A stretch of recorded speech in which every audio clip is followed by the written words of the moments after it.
नमस्कार, मैं हूं आरती और आप देख रहे हैं वेनम टीवी। हमने बात की थी लिसनिंग स्किल्स की और लेवल्स ऑफ लिसनिंग के बारे में।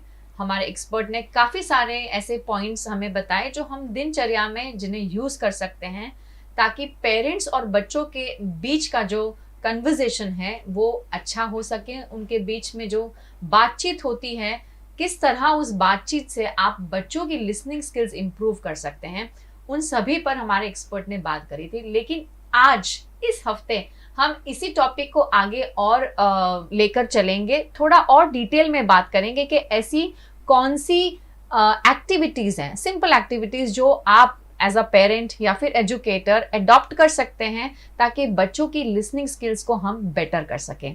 तो आज हमारे साथ स्टूडियो में जो एक्सपर्ट हैं, चलिए उनसे मुलाकात करते हैं। मिस पारस महेंद्रू। पारस जी, आपका बहुत बहुत स्वागत है। Thank you.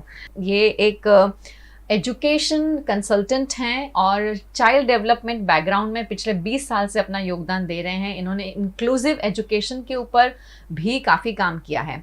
जहां हम बात करते हैं कन्वर्जेशन की, तो ये एक ऐसा टॉपिक है जहां एक बहुत ही अच्छा लिसनर भी होना चाहिए और इंसान जो बोल रहा है उसकी बात में भी कुछ इंटरेस्ट होना चाहिए ताकि हम सामने वाले लिसनर को होल्ड कर सकें। तो जब हम बात करते हैं बच्चों के बारे में स्पेशली, तो सुनने और समझने के जो एक्सपीरियंसेस हैं उनकी शुरुआत एक यंग बच्चे के लिए हमेशा घर से होती है। क्या कहेंगे उस बारे में पहले? जी बिल्कुल, आपके साथ अग्री करती हूँ कि बच्चों की हर डेवलपमेंट की, हर अनुभव की शुरुआत घर से ही है। पेरेंट्स उनके सबसे बड़े इन्फ्लुएंसर्स हैं और सबसे पहले इन्फ्लुएंसर है। तो इसको मैं थोड़ा और इलेबरेट करूँ उससे पहले एक छोटा सा बात बताना चाहती हूँ कि आप कभी भी एडल्ट लाइफ में अगर, क्योंकि हमारी स्ट्रेस लेवल बहुत बढ़ गई है या हमें कोई और इमोशनल एक्सपीरियंसेस है जो बहुत ओवरवेलमिंग है, एंड एज एन एडल्ट हम प्रोफेशनल को रीच आउट करते हैं क्योंकि हम खुद नहीं हमारे इमोशंस को कंट्रोल कर पा रहे हैं, हमें समझ में नहीं आ रहा है। तो कभी भी आप काउंसलर के पास या किसी भी प्रोफेशनल के पास जाओगे एज एन एडल्ट, तो वो सबसे पहले आपके साथ आपके बचपन की बातें करेंगे। बिल्कुल। और वो पूछेंगे कि आपके बचपन में आपके माता पिता के साथ किस तरीके का रिश्ता था, किस तरीके का कम्युनिकेशन था, ओपन था, ऑनेस्ट था, हेल्दी था।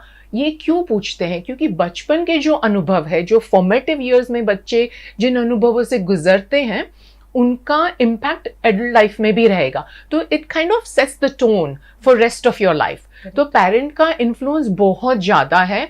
आप किस तरीके से बच्चों के साथ कम्युनिकेट कर रहे हो, उसका असर आपको आगे लाइफ में भी दिखाई देगा।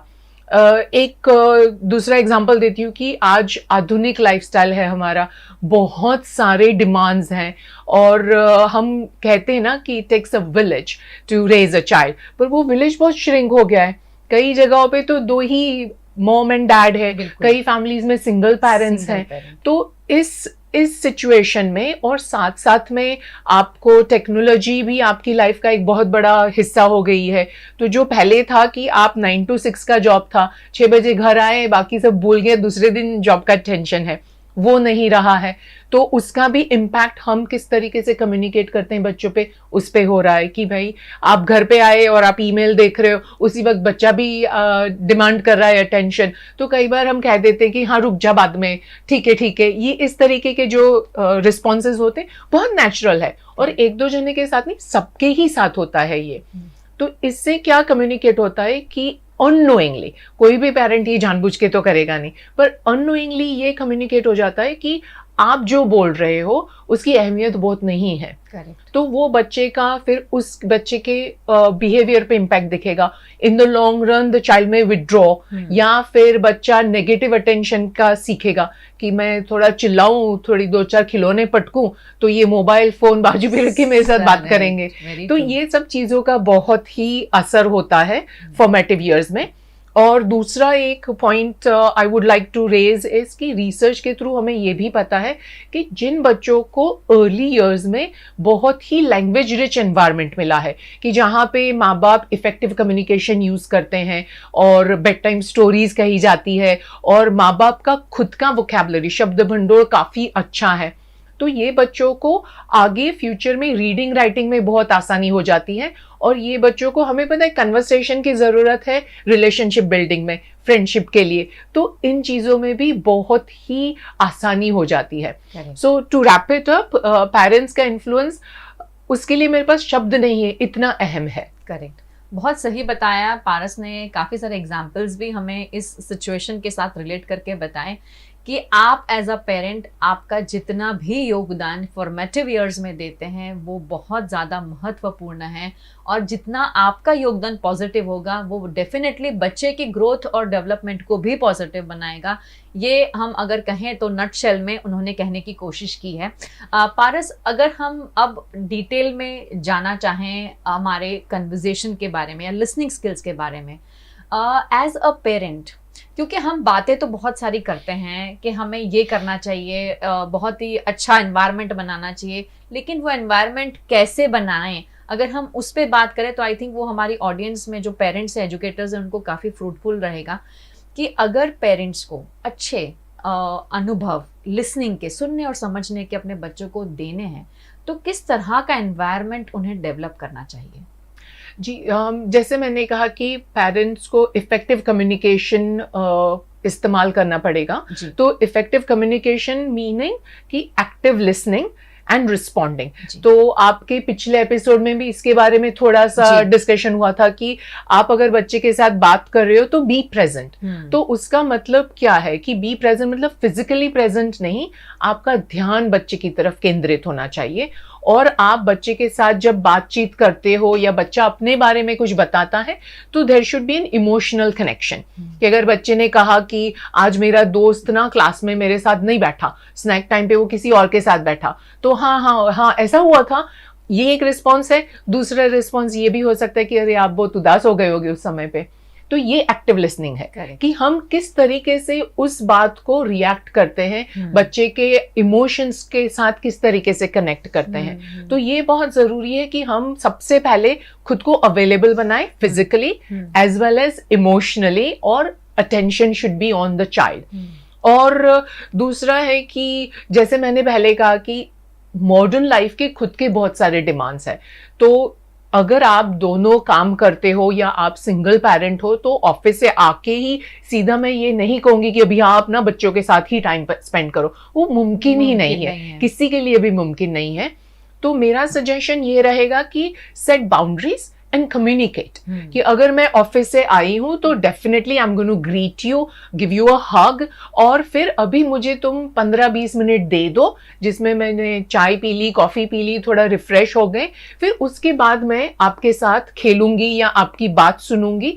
ये आप बाउंड्रीज सेट करो, कम्युनिकेट करो। और इसमें ट्रिक ये है कि the adult has to keep their side of the bargain.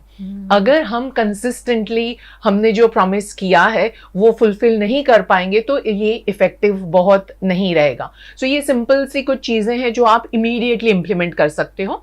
और ऑफ कोर्स आपको खुद को भी समय लगेगा, बच्चों को भी समय लगेगा ये सीखने में।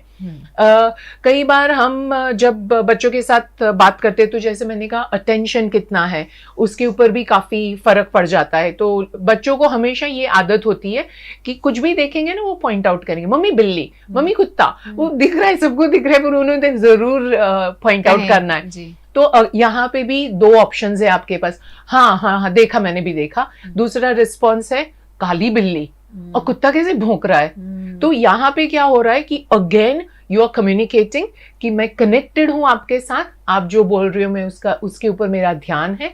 और दूसरा फायदा ये हो रहा है कि आप उनको लैंग्वेज के रूल सिखा रहे हो, तो लैंग्वेज डेवलपमेंट को भी फैसिलिटेट कर रहे हो। ट्रू। और किस तरीके के क्वेश्चंस आप पूछते हो बच्चों के साथ जब उनके साथ बातचीत करते हो। तो जैसे मैंने कहा पहले कि बच्चे ने आके कंप्लेन किया तो आपने क्या क्वेश्चन किया कि आपको कैसा लगा, बुरा लगा, अच्छा कल फिर बात करके देखोगे। आप उनको किस तरीके के क्वेश्चंस पूछ रहे हो, उनके क्वेश्चंस पे किस तरीके से कमेंट कर रहे हो, उसके ऊपर भी काफी फर्क पड़ जाएगा। और लाइक आई सेड कि quantity of time is not important. आपको 3 घंटे बच्चे के साथ बैठ के बातचीत करना है ये तो मुमकिन ही नहीं है, क्योंकि बच्चे का ये अटेंशन नहीं रहेगा, है ना। पर आप उनके साथ कुछ समय जो क्वालिटेटिव है वो स्पेंड करें। और जब एक्टिविटीज की बात करते हैं, तो जब हम एजुकेशनिस्ट के लिए एक्टिविटीज की बात करेंगे, उस समय भी कुछ कुछ एक्टिविटीज हैं जो पेरेंट्स घर पे भी कर सकते हैं, बहुत आसान होती है, और आगे हम डिस्कस कर सकते हैं उसके बारे में और डिटेल में, जिसमें रिसोर्सेज की भी जरूरत नहीं है। सो बट ओवरऑल मेरा मानना ये जरूर बहुत ही है कि quality of time is important, not quantity. तो अगर पेरेंट अपने पूरे दिन के रूटीन में 10 मिनट सुबह में, 10 मिनट इवनिंग में, रात को बेड टाइम स्टोरी सुना दिया, अगर आपको आदत है पढ़ने की तो बच्चों में आएगी।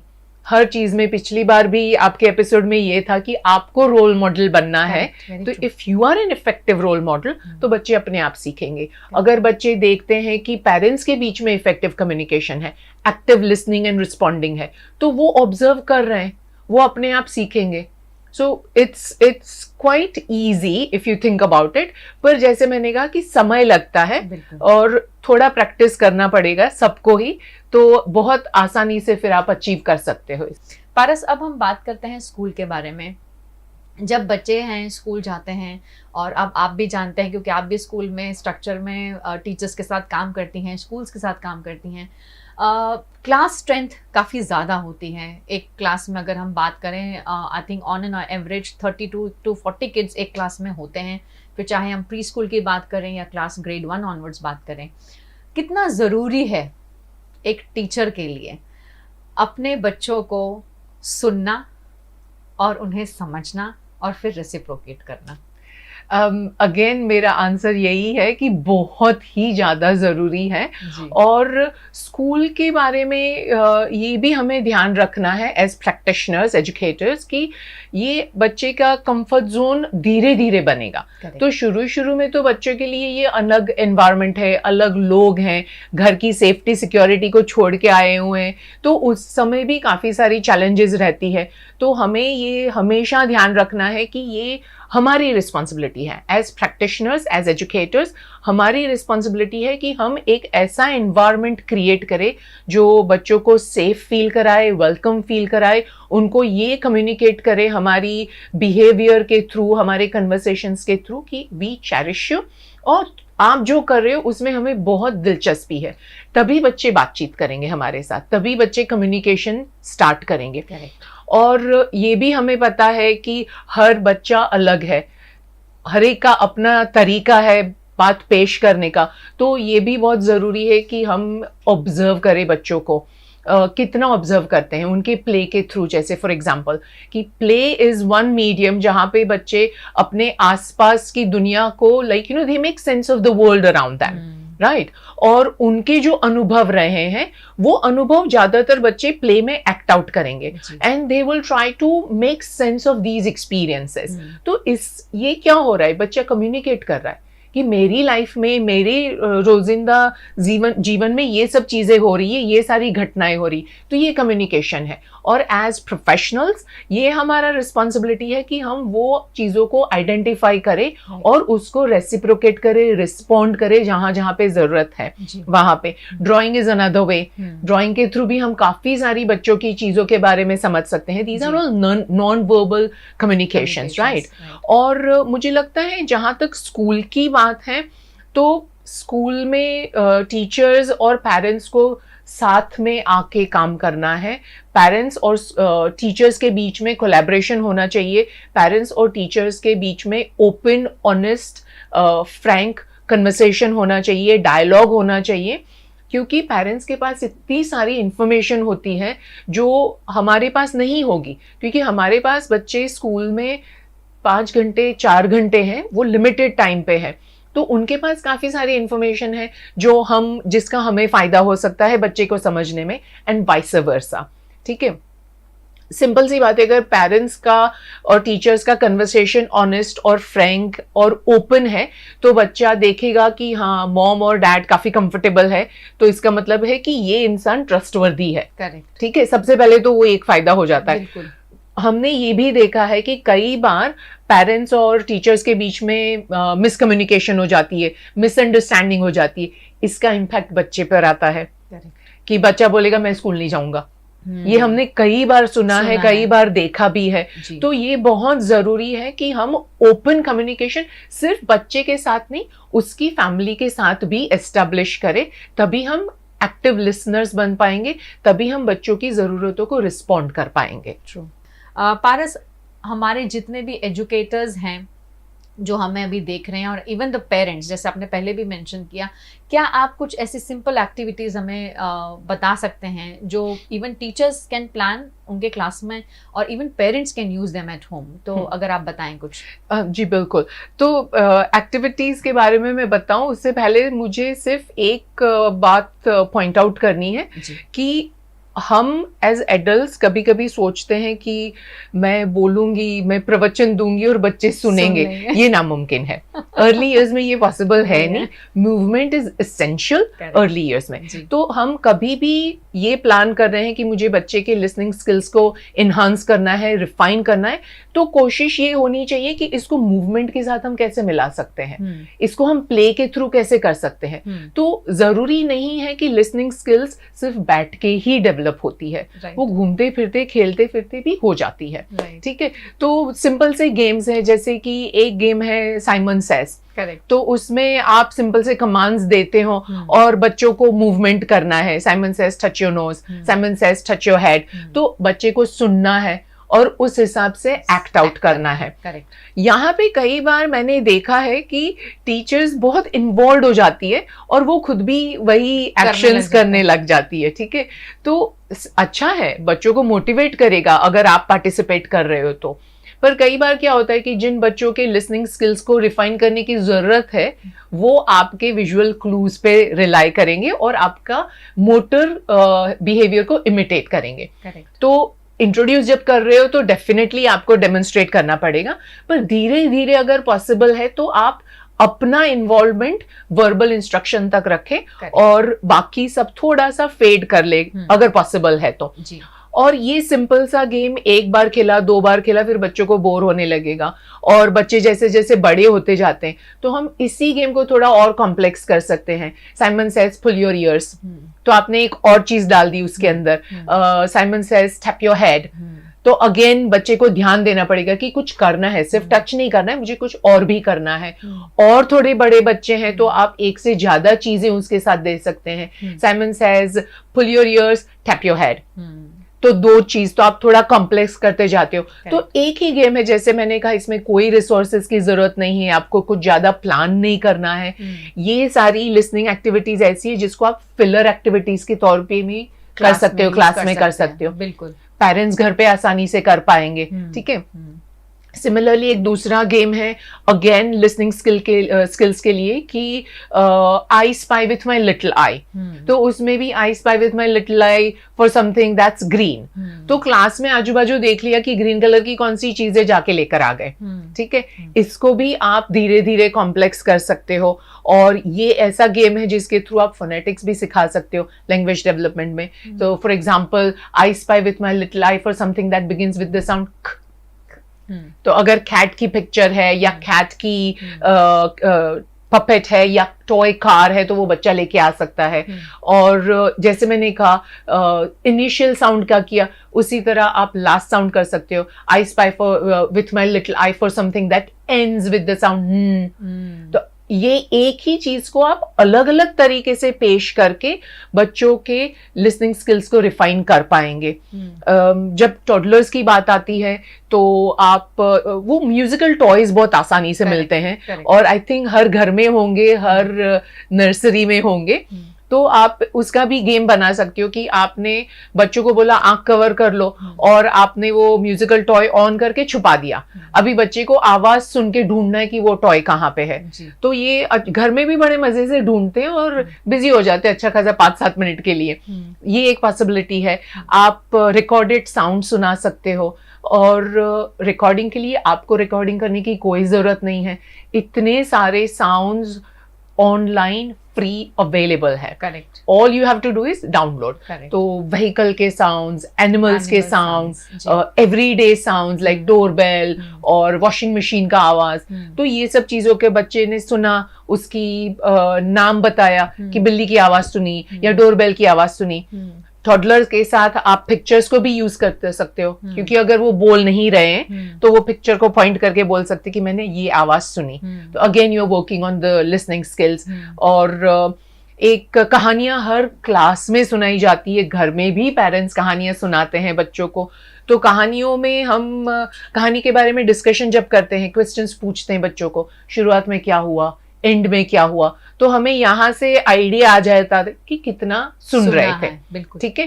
पर कहानी का नरेशन जब हो रहा है उसके दौरान भी हम लिसनिंग स्किल्स पे काम कर सकते हैं। फॉर एग्जाम्पल कई कहानियां हैं जिसपे कुछ वर्ड्स रिपीट होंगे। बिली गोट्स की कहानी है जिसमें ट्रोल रहता है ब्रिज के नीचे। तो कहानी हमने एक बार इंट्रोड्यूस कर दी, दोबारा सुना दी, तीसरी बार जब सुना रहे तो हम बच्चों को पहले से बोल सकते कि आप जब भी मुझे ट्रोल बोलते हुए सुना ना, आप ट्रोल की एक्शन करो। ठीक है। तो ये बहुत ही इफेक्टिव वे है ऑडिटरी डिस्क्रिमिनेशन डेवलप करने का। क्योंकि बच्चे को from a string of words उनको ध्यान देना है ट्रोल पे कब आएगा, और उस पे एक्शन करना है और वो they become part of the narration. तो रिस्पॉन्स भी बहुत अच्छा मिलेगा, है ना। तो इतने सिंपल से आइडियाज है जिससे आप बच्चों का लिसनिंग स्किल्स बहुत ही अच्छी तरह से रिफाइन कर सकते हैं। Correct. Wonderful day. I think जितने भी लिस्ट किए हैं, बहुत ही हैंडफुल टिप्स भी दिए हैं हमें पारस ने, और बहुत ही बेहतरीन जो आप एज अ पेरेंट इजीली घर पर कर सकते हैं। इसके लिए आपको कोई रिसोर्स की ज़रूरत नहीं है, सिर्फ आपको बोलना है और ये गेम्स को अपने रूटीन का हिस्सा बनाना है। अगर आपने ये कर लिया तो बच्चों के लिए भी एक्सपीरियंसेस इतने सिंपल हो जाएंगे और काफ़ी हद तक जो उनकी लिसनिंग स्किल्स को हम रिफाइन करने की बात कर रहे हैं वो भी इसके साथ साथ होंगी। बच्चों को मज़ा भी आएगा, आपको भी मज़ा आएगा जब बच्चे इसी गेम में से कुछ और नया निकाल के लेकर आएंगे कि अब क्यों ना हम इस गेम को इस तरह से खेलें। तो it's a learning for the parent and for the child, both of us. Even similarly अगर हम स्कूल की बात करें तो स्कूल में भी टीचर्स भी काफ़ी सारी चीज़ें बच्चों से इसी तरह से सीखते हैं और हम जज कर सकते हैं कि भी बच्चों को किस चीज़ में मज़ा भी आ रही है। वो भी बहुत ज़रूरी है कि उनका ध्यान अपनी तरफ को अगर आपको दर्शाना भी है तो कब तक और किस हद तक आपको जाकर इंस्ट्रक्शंस देने। जैसे उन्होंने कहा कि बच्चे आपका सुनते रहें। अगर हम सोचे कि हम भाषण दे रहे और बच्चे बैठेंगे और सुनेंगे, वो पॉसिबल नहीं है। आप तो देख ही रहे होंगे कोविड के बाद तो बच्चे वैसे भी चलते फिरते ही सब बातें करते हैं, बैठने में बहुत दिक्कत होती है, उन्हें बिठाना ही सबसे बड़ा चैलेंज है। तो ये इंटरेस्टिंग एक्टिविटीज़ अगर आप अपने रूटीन में ले आते हैं, अपने क्लास का हिस्सा बना लेते हैं, तो बच्चों को भी मज़ा आएगी और आपको भी बहुत मज़ा आएगी। पारस, आप क्या संदेश देना चाहेंगे लास्ट में? रैप अप कर देती हूँ जो भी हमने डिस्कस किया है उसको, कि क्वालिटी टाइम पे एम्फेसिस करें और एक्टिव लिसनिंग पे एम्फेसिस करें और एक्टिव लिसनिंग को रिस्पॉन्ड करें। और जैसे अभी आपने भी कहा कि ये उम्मीद ना रखें कि वो बैठ के सुनेंगे तभी सुनना हो रहा है, वो कहीं पे भी कभी भी हो सकता है। And as I said earlier, practice, patience चाहिए, खुद के लिए भी पेशेंस चाहिए, बच्चे के लिए भी पेशेंस चाहिए। और as far as repeating instructions are concern, तो एक छोटा सा रिमाइंडर कि छोटे बच्चे को जब हम इंस्ट्रक्शंस देते हैं या कोई क्वेश्चन पूछते हैं तो उनको थोड़ा समय चाहिए उसको प्रोसेस करने के लिए। करेक्ट। तो उसको इमीडिएटली रिपीट ना करते हुए हम ये कोशिश कर सकते हैं कि थोड़े समय के बाद उसको रीफ्रेज करें। तो इससे भी बहुत फायदा हो सकता है ओवरऑल लिसनिंग स्किल्स में। थैंक यू सो मच पारस, अपना इतना कीमती समय देने के लिए और इतने अच्छे टिप्स देने के लिए हमारी सारी ऑडियंस को। आप सभी का भी बहुत बहुत धन्यवाद। हर हफ्ते इसी तरह हमारे साथ जुड़ते रहें। VNM TV और VNM TV किड्स का यूट्यूब चैनल है, लाइक करें, शेयर करें। VNM TV OTT प्लेटफॉर्म पे भी है, यहाँ पर आप खबरों से हमारे साथ अपडेट रहेंगे। इसी तरह जुड़ते रहें। Thank you so much.